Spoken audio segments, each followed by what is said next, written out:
जय तंत्र मंत्र केंद्र में मैं आप सबका हार्दिक स्वागत एवं अभिनंदन करता हूं।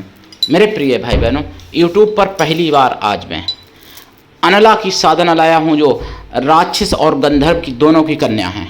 उनको गंधर्व कन्या या असुर कन्या दोनों कहेंगे तो चल जाएगा। सब कुछ दिलाने वाली, इसके लिए आपको हमारा वीडियो अंत तक देखना पड़ेगा। यदि आपने हमारा चैनल अभी तक सब्सक्राइब नहीं किया है तो लाल वाली बटन दबाओ और घंटी बजा दो। कोई शुल्क एवं चार्ज नहीं कटेगा। आप हमारे वीडियो को फेसबुक पर, व्हाट्सएप पर, ट्विटर अकाउंट के माध्यम से और इंस्टाग्राम पर अधिक से अधिक शेयर करें। लाइक और कमेंट करना भी आपका धर्म है। दुनिया में जिसका कोई नहीं, मैं उसका हूँ।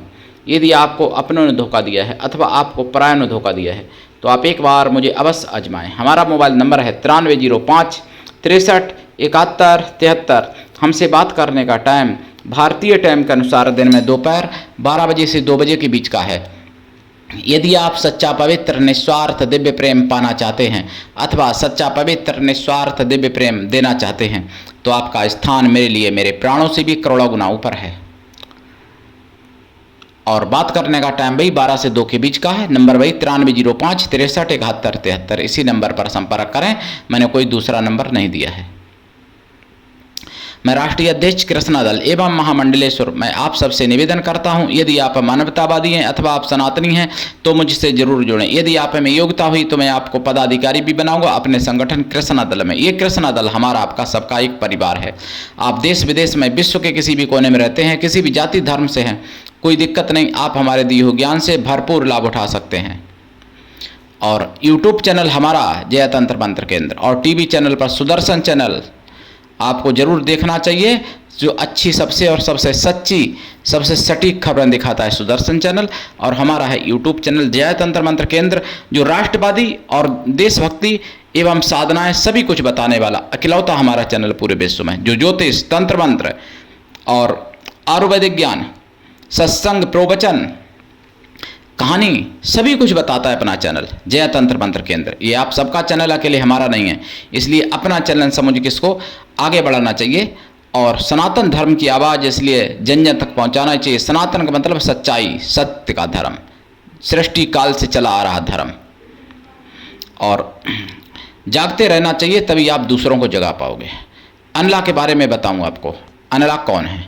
ये सुंदरी जो मैंने गंधर्व कन्या की साधना डाली है, उन्हीं की पुत्री है अनला। अनला में सारी गंधर्वी शक्तियां हैं, क्योंकि इनकी माता गंधर्व हैं, गंधर्व कन्या है, और इनके पिता राक्षस हैं, और वो भी बहुत बड़े तपस्वी राक्षस।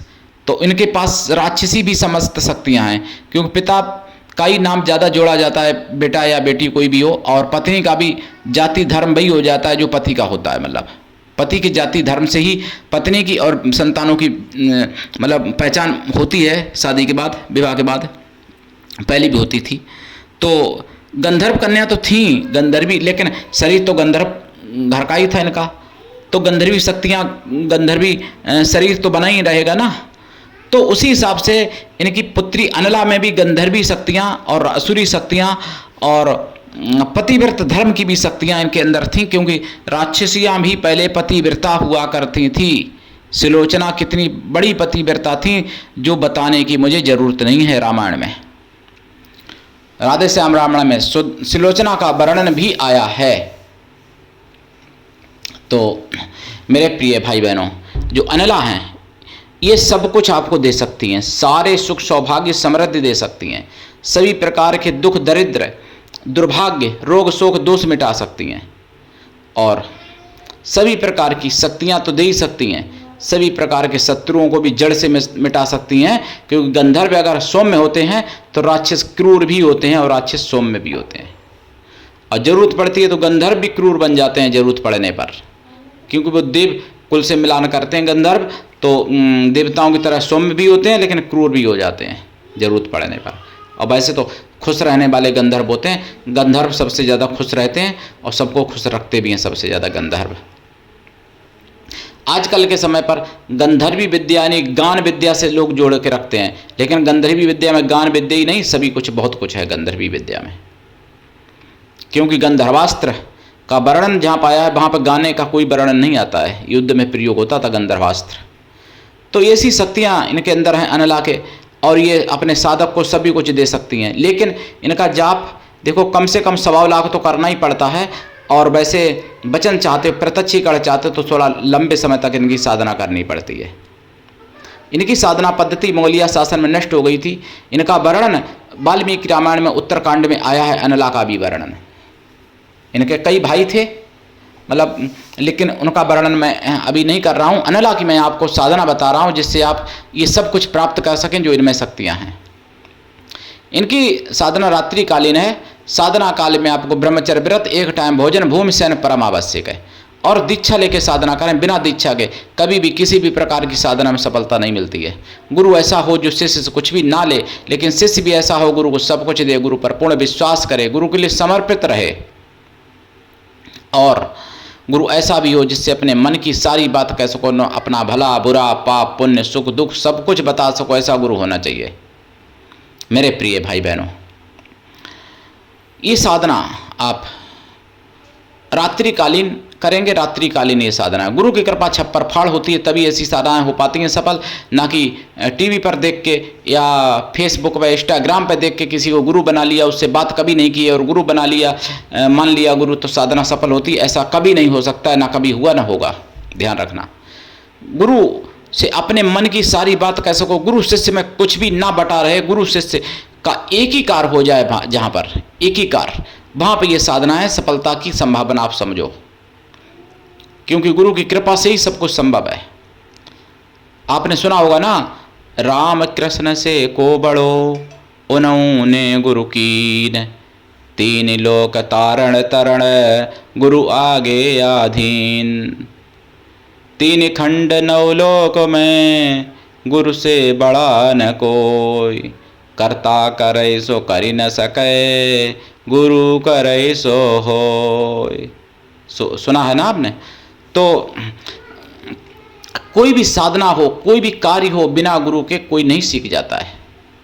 और साधनाओं में तो, आध्यात्मिक विद्या में तो बिना गुरु के एक कदम भी नहीं चला जा सकता है। ये आध्यात्मिक विद्या, तंत्र विद्या यूट्यूब से नहीं सीखी जाती है, डायरेक्ट गुरु से परिचय करके, गुरु से संपर्क करके, गुरु के से जुड़ के सीखी जाती है। अनला की साधना में दिशा आपकी दक्षिण रहेगी और आपका आसन लाल या पीला रहेगा, मतलब काला रहेगा, पीला तो नहीं रहेगा, हालांकि पीला भी रह सकता है तो कोई दिक्कत नहीं है, लेकिन लाल और काला ज़्यादा अच्छा, सबसे अच्छा काला है इनकी साधना में। दिशा दक्षिण है। दीप सरसों के तेल का है इनकी साधना में। देसी घी का भी जला सकते हैं, लेकिन तिल का तेल का नहीं जलाया जाएगा, ना गाय के घी का, भैंस घी का जलाया जाएगा या सरसों के तेल का दीपक है इनकी साधना में। और 1 लोटा जल रखा जाएगा इनकी साधना में। वो जल साधना के बाद दूसरे दिन सुबह सूर्य निकलने के बाद पीपल पर या किसी वृक्ष पर चढ़ा दिया करेंगे।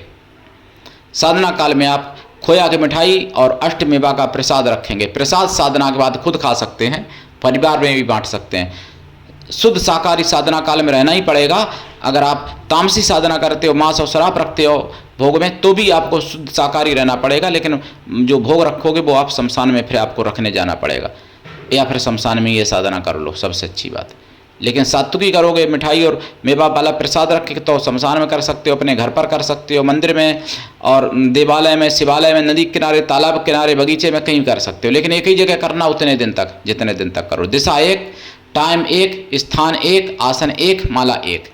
जितनी माला करो, मतलब ये नहीं कि एक माला जाप कर लिया, मतलब एक ही माला रखो, बदलो नहीं।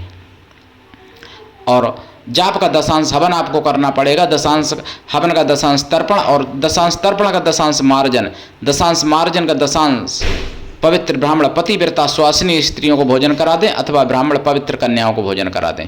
कन्या या स्त्रियां किसी भी जाति वर्ग की हो सकती हैं भोजन कराने के लिए, लेकिन वो मन से तन से पवित्र हों एवं शुद्ध शाकाहारी हों। किसी भी जाति वर्ग की हों कन्या स्त्रियां, ध्यान रखना। और कन्या स्त्रियां ऐसी ना मिले तो उतनी गौ माताओं को आप भोजन करा सकते हैं। और कोई भी ये साधना को सफल कर सकता है। इस साधना को माता या बहन या पत्नी के रूप में नहीं करना है, माता बहन और पुत्री के रूप में कर सकते हो। प्रेम का पत्नी के रूप में सोचना भी नहीं, केवल माता बहन और पुत्री के रूप में कर सकते हो इस साधना को। या फिर देवी के रूप में पूजो, कोई दिक्कत नहीं है, क्योंकि देवत्व तो प्राप्त है ही। वही सतयुग त्रेता की ये राक्षसियाँ जो हैं और पूजनीय थी, तपस्या इन्होंने करके प्राप्त की सिद्धियाँ, और आज के आम इंसान से और आज के सज्जनों से भी अच्छी पहले की राक्षसियाँ और राक्षस होते थे। तो इसलिए आपको ध्यान रखना चाहिए और करिए साधना। आज के लिए इतना ही। धन्यवाद। जय श्री राम। हर हर महादेव।